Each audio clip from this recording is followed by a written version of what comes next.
नमस्कार दोस्तों। आज बिहार से लेकर के देश में चर्चा हो रही है कि प्रशांत किशोर, जो पीके के नाम से भी प्रसिद्ध हैं और देश के बड़े बड़े पार्टियों के लिए उन्होंने राजनीति का विश्लेषण करके और उनको चुनाव जिताया है। वो बिहार में जन स्वराज पार्टी को बना करके चुनाव लड़ रहे हैं। तो बहुत लोगों का मानना है कि प्रशांत किशोर की जो बिहार इलेक्शन में भूमिका है बहुत बड़ी होने वाली है। तो मैं आपको बता देना चाहता हूँ कि उनकी क्या भूमिका रहेगी और कितना वो इंडिया अलायंस और एनडीए अलायंस को प्रभावित करेंगे और क्या वो किंग मेकर बनेंगे कि नहीं बनेंगे। यही सब बातों पर मैं अपना विचार प्रस्तुत कर रहा हूँ। तो पहली चीज़ कि जो भी उनका राजनीति विश्लेषण रहा, जो पार्टियां जीती उन्हीं के साथ उन्होंने काम किया।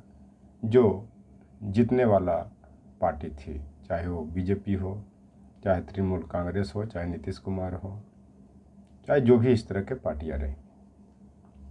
अगली बात, अगर उनको बिहार की जनता से इतना अपनापन था या वो ओबीसी, एससी, एसटी और माइनॉरिटी के वोट में सेंध लगाना चाह रहे हैं, तो उन्होंने एसआईआर पर क्यों नहीं कोई वक्तव्य दिया कि जब वहाँ की जनता का वोट को ज़बरदस्ती छीना जा रहा था तो उन्होंने कोई उनका स्टेटमेंट नहीं आया, न उन्होंने सर्वोच्च न्यायालय का रुख किया। तो ये बिहार की जनता, खास करके गरीब, दलित, पिछड़ा, मुस्लिम, इनका जवाब देंगे उसे कि प्रशांत किशोर की क्या भूमिका है। तो इसी के संदर्भ में राम की शक्ति पूजा में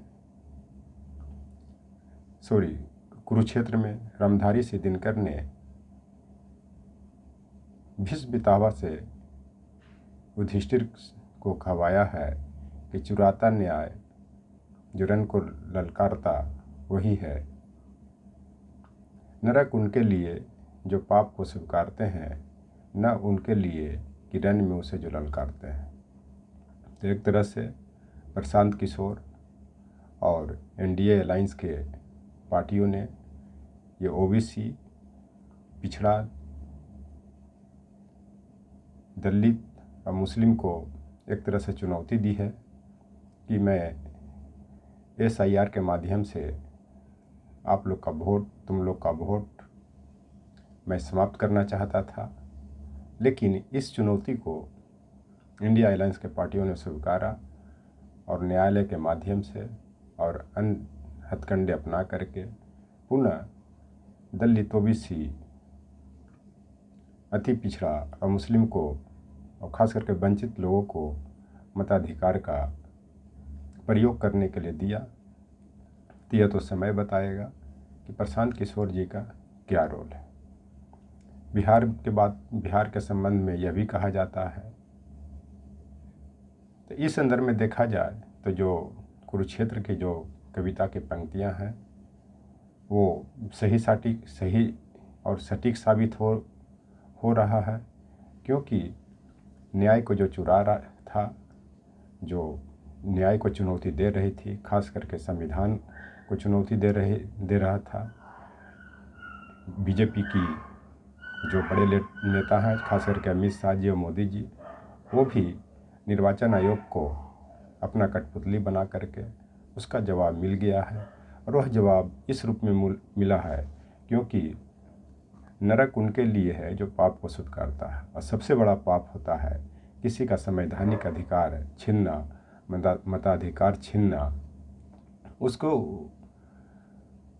उसको इंडिया अलायंस के लोगों ने ललकारा और सर्वोच्च न्यायालय में उस युद्ध को चुनौती दी और इसमें जीत भी हुई कि जिस तरह से अंततः भीष्म पितामह के कहने पर युधिष्ठिर ने रण को स्वीकारा और उनकी जीत हुई। इसी तरह से यहाँ पे युधिष्ठिर के रूप में इंडिया अलायंस के लोग हैं, ओबीसी, SC ST अल्पसंख्यक लोग हैं और उनको जीत भी मिली। इस चलते सत्यमेव जयते भी कहा जाता है कि हमेशा सत्य की ही जीत होती है और यह सही साबित हुआ।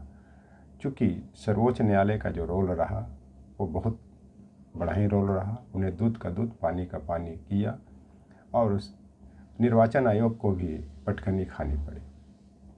अगली बात कि बिहार के संदर्भ में ये कहा जाता है कि वहाँ पे इलेक्शन में जाति का बहुत बड़ा रोल होता है, हर समाज का बहुत बड़ा रोल होता है। तो जैसा लोगों का कहना है तो उसमें देखा जाए तो प्रशांत किशोर की जाति पंडित जी है, ब्राह्मण है, तो इन हिसाब से देखा जाए तो उनको OBC, पिछड़ा, दलित और जो माइनॉरिटी हैं उनको वोट मिलने की कम संभावना है, जबकि उन्होंने बहुत से सीटों पे पिछड़ा, अति पिछड़ा का टिकट दिया है, लेकिन इससे कुछ होने का नहीं है। और जहाँ तक नुकसान पहुँचाने की बात है तो NDA अलायंस को ज़्यादा नुकसान पहुँचाएंगे, क्योंकि उन्हीं लोग का कहना है कि बिहार में जाति की राजनीति बहुत ज़बरदस्त होती है। तो उनकी जाति के परिप्रेक्ष्य में भी देखा जाए तो ज़्यादा नुकसान NDA को पहुंचने की है। अगली बात कि यह भी कुरुक्षेत्र में यह भी कहा गया है कि छिनता कोई स्वत्व तू त्याग तब से काम ले, या पाप है बिछिन कर दो उसे जो तेरी तरफ बढ़ रही हाथ। ये कुरुक्षेत्र में रामधारी से दिनकर नहीं, भीष्म पितामह से युधिष्ठिर को कहवाया है कि अगर तुम्हारा कोई स्वत्व छीन रहा है, जो अपना अधिकार छीन रहा है, तो अगर यह जो स्वीकारता है तो यह सबसे बड़ा पाप है। और अगर तुम त्याग से तप से काम लो, वहाँ पे यह चलने वाला नहीं है, क्योंकि उस हाथ को विच्छिन्न कर दो, मैंने जो हाथ, जो कानून, जो निर्वाचन आयोग, जो सरकार तुम्हारा मताधिकार को छीन रहा है ज़बरदस्ती दबा रहा है, उसे विच्छिन्न कर दो, क्योंकि वह जो ताकत है, वह जो शक्ति है, वह तुम्हारे अधिकार को छीन रहा है, इसलिए उससे मुकाबला करने की ज़रूरत है। तो एक तरह से देखा जाए तो इंडिया अलायंस के जो भी पार्टियां हैं, कांग्रेस, RJD और मुकेश सहनी जी की पार्टी, और जो भी इसमें जो भाकपा माले शामिल हैं, उन्होंने जो इनको दलितों, गरीबों का और पिछड़ा वर्ग का, मुस्लिम का जो न्याय छीनने की कोशिश कर रहे थे, मताधिकार छीनने की कोशिश कर रहे थे, तो उसको उन्होंने विच्छिन्न कर दिया, नेस्तनाबूद कर दिया। फर्क यही है कि उस समय के युद्ध तीर कमान से होती थी, लेकिन आज के युद्ध कोर्ट में हो रहा है, वकील के द्वारा हो रहा है। वह कानून के संविधान से मिलता है और संविधान के प्रयोग से ही यहाँ पे लड़ाई हो रही है, जिसमें इंडिया अलायंस को जीत मिली। और यह जीत OBC, पिछड़ा, दलित और मुस्लिम लोगों और गरीब लोगों को है, क्योंकि यह एक पर्यवेक्षण आया था कि अभी भी बिहार में 80 से 85% लोग ही मैट्रिक पास नहीं कर पाए हैं। तो ये किस कम्युनिटी के हैं और किनका मताधिकार छीना जा रहा था, और ये सबको पता है। और यह सिर्फ बिहार की ही कहानी नहीं है, पूरे देश की भी अगर ये देखा जाए, चाहे बंगाल हो, चाहे यूपी हो, चाहे गुजरात हो, चाहे हरियाणा हो, मध्य प्रदेश हो, इस सब स्टेट में जो डिग्री की बात है वो पिछड़ा, दलित और मुस्लिम कम्युनिटी के सबका यही हाल है कि इसमें पर्यवेक्षण करवाया जाए कि इसमें कितने लोग 10th पास हैं, जो सर्वोच्च न्यायालय का कंडीशन लगाया जा रहा था।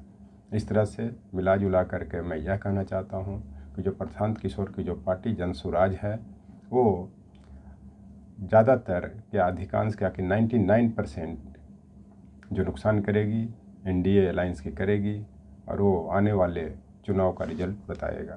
थैंक्स।